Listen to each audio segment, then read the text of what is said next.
In a world full of distractions, there is one big question on every dog owner's lips. How do I become more than just the person holding the other end of the leash? We all get dogs with a dream in mind, a vision of the future. And if right now your everyday reality isn't quite that picture you had in mind, you are in the right place. It really doesn't have to be this way. You absolutely can and will be more to your dog than just the person who gets in between them and the world. The key is you need to be more sexy. More sexy than the neighborhood cat. More sexy than the jogger in the park. More sexy than that half-eaten hamburger they just found on the floor. And yes, even more sexy than the dog across the road. I'm Tom. And I'm Lauren. Together we're Absolute Dogs. And you're listening to the Sexier Than a Squirrel podcast.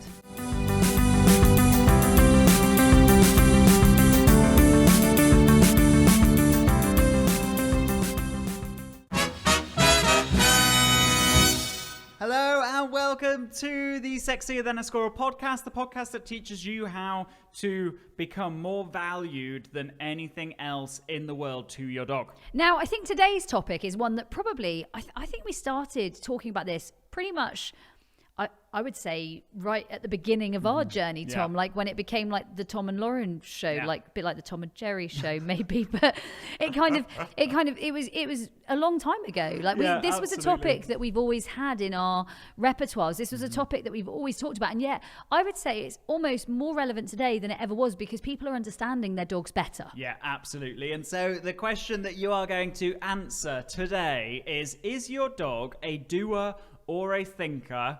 And do you care? Because actually there is real value and benefit in both a thinker and a doer. And to some extent, for some situations, we're going to want our dogs to be more thoughtful. For other situations, we're going to want our dogs to be less thoughtful. And so what we want to do is we want to introduce you to what being a thinker is and what being a doer is so that you can identify where your dog is. But we want you to understand that this is really a spectrum from extreme thinker to extreme doer and everything in between. And you can move your dog up and down that spectrum as needed. Now, I would say if we were to look at a dog, let's give you a couple of case study dogs, really. I would say if you were to look at a dog like Bet, for those of you that don't know Bet, she's a working type border collie. She's cattle type, so she likes to get a job done. Yep. She goes in it about it, I suppose, in a very much way, like she's gonna get there, it's gonna happen, she's gonna get a job done. Yeah, absolutely. She's very, very, very much what I would call a typical doer in terms of what the sort of spectrum would look at. Like she likes to do, she likes to get a job done, she likes to get on with it. 100%. And the thing is about doers is in the way that they learn and the way that they do, they prioritize things differently to a thinker. So a doer prioritizes speed, prioritizes intensity, prioritizes, repetitions, prioritizes just getting it done. They prioritize movement, right? Whereas if we think about a thinker, let's think about an example of a thinker. Who should we go for? So I'm thinking, I mean, these days, I'd say most of our dogs are actually pretty You know what? Tokyo would be considered, I think, a thinker at times. I mean, he's not now because we've already reshaped a little bit of that. So we've moved him towards the doer spectrum, but he could definitely be thoughtful. Like he could definitely think about what he's doing and not necessarily immediately in like some setup training scenarios, he could go into thoughtfulness, I would say. Yeah. And so the thing about a thinker is that they prioritize things differently when learning and doing. And so what a thinker would prioritize is they would prioritize accuracy, precision, understanding the rules and really understanding all the different rules of something and then adding the speed later. So at first they can look like they're maybe not that engaged, they maybe don't look as speedy as a doer would, but actually then as soon as they get everything figured out, they're like, okay, now I add the speed, I get this. You know what, I'm thinking of another dog who was a complete and utter thinker was Style. So I remember Style, the first time I did agility with her, I remember thinking she was really quite steady. And she was really quite, I wouldn't go as far as saying slow, but she was quite steady. And the more and more she became accomplished at it, and the more and more she felt confident in it, she just got faster and faster. Whereas the Bet types, the blink types, speed early, and you're like, oh my gosh, accuracy, like, please where put some in. On earth is the accuracy? Like literally, they're intense, right? Yeah. And so the thinker-doer spectrum looks a little bit like this. And we should say very quickly, neither is wrong or right, right? Like, absolutely. And the other thing, just like Tom said, it's a sliding scale. So, it's a scale that you can move. Absolutely. So you can move all the way along from one to the other. So we have. Absolutely. And I think the big thing here, guys, is the only wrong element of this is when you don't realize that you have a doer, or you don't realize that you have a thinker, and you get frustrated. And the big thing here is so many people train. I'm not going to say wrong, it's the wrong word for it. They don't train the dog in front of them in this scenario. So what they do is they maybe, like my first dog, Poppy, she was such a doer. And then after that, when I had a couple of thinky types, I was like, oh my God, what am I doing with they're you? Broken. Now, they're broken, the button's gone wrong.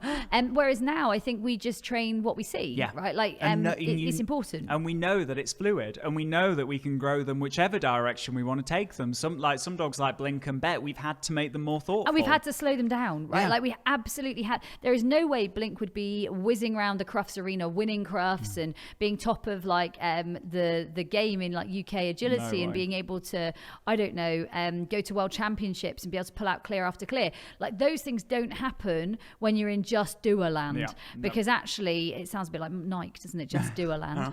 So we're in like just do land. Sometimes can create a lack of accuracy for sure. 100%. So to summarize what this kind of spectrum looks like, at the extreme of one end, we have thinkers. What thinkers do is they're all about accuracy. They're all about the rules. They're not about the speed. They're all about duration. They're all about stillness, and they will prioritize stillness and duration over movement and repetitions. Now, then if we go to the other end of the spectrum, we've got doers. Doers are always all about movement. They're all about intensity. Repetition is cool with a doer. Repetition is great. Repeat. I remember with Blink, I remember thinking, God, I've never trained anything quite as brilliant as this for reps. Like she'll just rep. Yeah. The worry for a dog like Blink is actually you could really break them because if you're not mindful, they would go till they dropped. Yeah, absolutely. And yet if you asked a thinker to do repetitions, well, a thinker would be like, oh, I must have done something wrong. I will try changing it. And you'd be like, no, I just wanted the same thing again, right? And the thing about doers is they don't really prioritize precision in their learning process. They don't prioritize accuracy. Now, first of all, guys, first step in all of this is, where is your dog right now? Are they more of a thinker? Are they more of a doer? And you know what? This is something that we'd really love to hear from you on. So if you want to leave like a review on iTunes and let us know if you've got a thinker or a doer, or you want to drop us a message or an email, do so, because we really love to hear about all of your dogs and where you're at right now. So when you're looking at your dog and you're assessing exactly where they are, I was training a dog earlier, and this doesn't matter whether you're training agility, whether you're training obedience, whether you're training pet life skills. This doesn't matter whether you're a Horwitz music trainer. And I was training, I happened to be training jump tunnel work. And so as I asked my dog to do a little check turn on the jump, he almost, I would say, overchecked. Like I asked him to turn tight and he turned really tight. And so like the precision was so high there. I then took him into straight line work so that he didn't put in extra strides. So my thought was, okay, I asked you to do a turn. You went and did like an A-star turn, and I would have given you like some distinction at degree level if you were going through. And actually what I don't want to do is overdo this, because what I've seen in dogs like that in agility is you do that and then they start to take strides, extra strides when they're doing straight work, because they're so waiting to hear a cue to say turn. So then you lose your ground speed potentially with a dog like that. Now, I'm talking agility. What you've got to do is then relate that to what you do or what you need, because you'll see exactly the same thing. They almost are over precise, right? And then on the flip side, you might be training a doer, and the sort of thing you might see is, and I'll give you an example of Easy.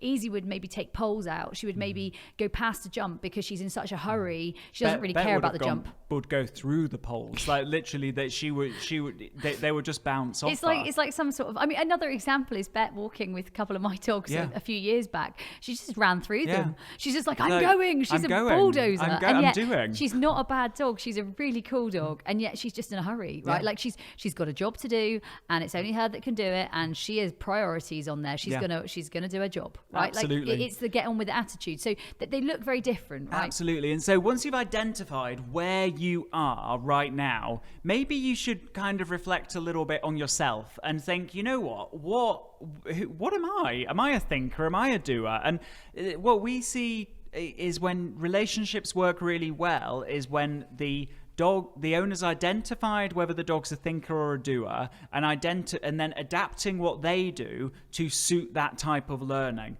And therefore you get rid of the frustration when a thinker's not being speedy, or you get rid of the frustration when a doer's not being precise, and you actively set up the situation and play the games in such a way that we move them towards a world where they're more successful in that situation. So I guess, from our point of view, we'll share with you, I think you can probably guess, we're very much doers. We kind of like to add in the speed. We like to not have too many rules. We're definitely not overthinkers. We're not people who really overthink. We make decisions very quickly. We get on with it, right? And so what we're aware of is that actually it really suits us to have our dogs being a little bit more towards being doers rather than thinkers, because that's going to mean that we're kind of working much more as a team there. And so what we do is to be honest, if I think about for example, we have Classic, Tokyo, Lava, Style. These are all dogs that when we first came across them and they first met us, they were very thoughtful. Right? I definitely remember we were training one of your poodles, Tom. I think it was Lava. Yeah. And I remember thinking, gosh, she's very steady for Tom. Like, she's very steady. And straight away we had a bit of a chat about it, and we were like, right, what are we going to do to move this on? And it was movement behaviors. It was coming up with a strategy to turn her from the thinky place she was to what you really love to work with, because we knew that would also bring out her best self. Absolutely. And so the cool thing is once you've identified where your dog's at and kind of where you want to grow them to, there's stuff that you can do, as Lauren says. And so what we'll do is we'll go through some strategies of how you can move your dog more towards being a thinker, and how you can move your dog more towards being a doer. So let's start with how you take your dog. I mean, I've done lots, I think, with both, but my favorite would be thinkers to doers, because that's the area I always want to grow. So it would be less static behaviors. Let's go for movement. No duration. And let's go for minimum precision. Let's go for actually whatever they throw us. Let's forget the rules. Let's get rid of any rules, and let's go for a lot of shaping and options. And when I say shaping, I mean capturing anything brilliant from them and getting them to experiment. So getting our dogs to experiment. 100%. And it might be then that we think about the behaviors that we teach them, or the games that we teach them. So it might be left spin, right spin, middle, but the middle is not, we're not going to keep them in middle. We're then going to throw a piece of food out so that we don't get any static in there either. We might do thunder, tornado, typhoon. And if you're thinking, what on earth are these games and how can I learn more about the games that we talk about in the podcast? Well, probably one of the best kind of resources that we've put together over the past couple of years, it's quite new to the Game Changer world, is there's a game for that recipe book. And in that recipe book, it's literally a recipe book of games where it teaches you how to identify where your dog is at right now based on the struggles that you're having, where you want to grow them to, and then tells you the step-by-step of games of how to get yourself there. So if you want to grab a copy of There's a Game for That recipe book, all you've got to do is go to absolute-dogs.com and you will find it in the store section, and you can grab yourself a copy. I think the other thing with thinkers to doers would be grow confidence at every angle, because ultimately you want them as confident as possible, so they are less thinky, more doey. So giving them tasks that they can just get on and do as well, and things like noise box, limit hesitation, right? Limit any sort of real thoughtfulness, so throwing their feet on things, getting involved in stuff. And for me, things like, I mean, we play a few games like shaping dogs to knock bottles over. We call it knock them over, but that type of thing where they start throwing their feet around. Like, think movement, think animation, think energy. I've got a great example of it, because I've been working with a young dog over the past few days, and I realized that this dog, she likes her crate, but she doesn't understand that she needs to get in the crate by herself. And so she's getting to a size where I'm like, actually, you know what, I can't pick her up and put her in the crate, so she needs to learn to go in there. So it was like, I need to teach her a crate behavior. Now, she's currently a bit of a thinker, and I want to grow the doing. So I know my outcome, but my approach is going to be different because I want to grow her being a doer. So what I could do is kind of stand there and reward little approximations of her doing a step. And because she's a thinker, there'll be a lot of her staring at me and maybe sitting and maybe tilting her head and sometimes what does this guy want? Well, they'll sit back and scratch, right? And they'll have that, what's this all about? I'm going to really think on this one because I don't know what my owner wants here. And so actually I changed that and I was like, right, I'm going to hold onto her harness, I'm going to throw a piece of food in there, and I'm going to race her into the crate. So hold onto the harness, restrain her, throw a piece of food in there. I let go of the harness, she darts into that crate, and when she darts into that crate to get a piece of food, I'm like, yeah, nicely done, feed, feed, feed. Out you come. I don't leave her in there long, I'm not doing a lot of duration. Throw a piece of food out, restrain again, throw a piece of food into the crate. She darts into the crate, feed, feed, feed, and she's out again. This is very different to how we might teach a dog like Blink or a dog like Bet, who actually we would have, and we'll go through that with you in a minute, we'd have a completely different strategy. Yeah. What Tom's chosen there is a strategy that suits the poodle puppy. Actually, you've got to look at the individual, and I think this is really important. Yeah, and the cool thing is the outcome is the same. You know your outcome, but you need to be flexible in your approach to that outcome based on the dog that you're working with. So now let's think about how we would take a doer and grow them into being more of a thinker and make them more thoughtful. So straight away, again, looking at dogs like Bet and Blink, it would be like teach calmness, teach lots of slow delivery, right? Of reinforcers, teach many different varieties of slow delivery, teach duration, teach sitting on a boundary games to the nth degree, stillness in their movement. So we're not looking for lots of movement. We're actually thinking downs and staying down in that duration, and then also actively calming ourselves down when we're working with them. I think that's something we have to do. We have to slow ourselves down. You have to become less animated, right? You have to in yourself become a thinker. And you can put more rules in here. You can put way more precision. So like Blink, I'm looking at actually subtle shoulder movements, or I'm looking at, is she twitching her leg, or I'm watching things. So I can put in loads of precision. I can put in quite a lot of control. Same with Bet. We can put in a huge amount of control when we're working through games for the lives or anything else that we're doing. We can put in a lot of control. Yeah, because rules are going to promote that thoughtfulness, right? And then even down to the behaviors that we might teach. So remember, we talked about if we're building a doer, then it's going to be left spins, right spins, quick release, middles, movement-based behaviors. And if we do teach them like a sit down or a stand, well, we focus on the transitions from sit down, stand, down, stand. Whereas if we're growing a doer to a thinker, well, we're probably going to go for a put your paw in my hand, do a paw target, do a nose target to my hand, maybe do a chin target, maybe put 1 foot up onto an object, not 2 feet up onto an object. Maybe if we're teaching a sit down stand, well, I'm going to add in duration early and I'm going to reward lots for just staying in position. Then I might ask for the next behavior of maybe a down, but I'm not going to reward that transition to a down. Instead, I'm going to take a breath and then I'm going to feed the down and feed the duration element of that behavior, and that grows a thinker. And I think the thing is, the more that you start to become aware of this, the more that you'll realize sometimes you aren't doing what you really want to be doing, or what you should be doing. Right? Like, I wasn't being intentional at all with Blink. I was actually letting Blink drive the learning in the direction that Blink likes, which she's doing. So I ended up with this dog who wasn't always able to operate where I needed her to, because she was pushing so hard in one direction.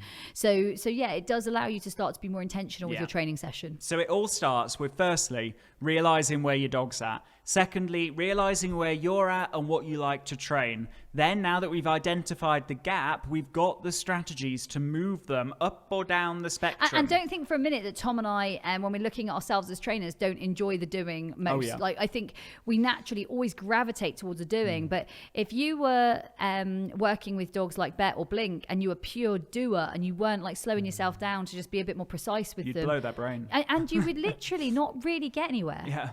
You wouldn't get the desired outcome at all. There would be totally I mean, a good unworkable. Example of that is Bet the other day, just running on the moors, right? Like she skins her pads within 2 minutes of being there if you're not thoughtful about it. So you do have to be quite intentional about what you're doing with them. Really, you have to know where you're at and know where you want to go and know how to, with every interaction, you're growing and topping that up. Yeah, and these are, we're talking like with the doers, sometimes intense dogs. And I think it's important that you go, okay, this is what I need to do, because we're very now intentional, understanding what we have in front of us.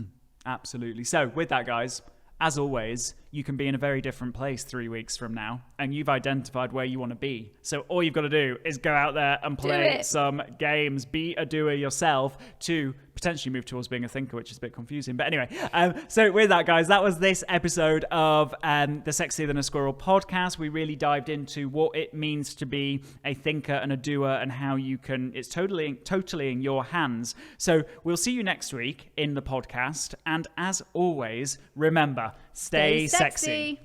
Hey, before you go, have you taken part in the worldwide Sexier Than a Squirrel challenge? It's a 25-day online video program, huge energy, amazing community, and over 6,000 people are already taking part.